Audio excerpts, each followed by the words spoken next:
SMM o'zi nima? SMM social media marketing, ya'ni ijtimoiy tarmoqlardagi bozor. Bu nima degani? Hamma biladigan dehqon bozori misolida ko'raylik. Misol uchun, sotuvchi va oluvchi. Bunda sotuvchi siz, bozor, ijtimoiy tarmoqlar, Instagram, Telegram, TikTok, YouTube, Facebook. Oluvchi esa ijtimoiy tarmoqlardan foydalanuvchilar. Bunda sizga kim yordam beradi? SMM mutaxassis. SMM mutaxassis kim o'zi? Siz faqat ijtimoiy tarmoqlarga video yoki post joylab borishni bilasiz xolos. Bu ham aksariyat hollarda faqat Instagram uchun. SMM mutaxassis esa Instagram va YouTube uchun kerakli plan, kerakli kontent tuzadi va kerakli vaqtda videolarini joylab boradi. Va bu holat sizning mijozlaringizni ko'paytiradi, sotuvlarni oshirib, brendingizni tanitadi.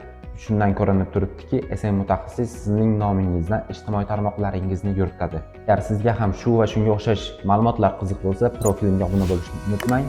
Keyingi mavzu nima haqida bo'lsin? Fikringizni kommentariyaga yozib keting.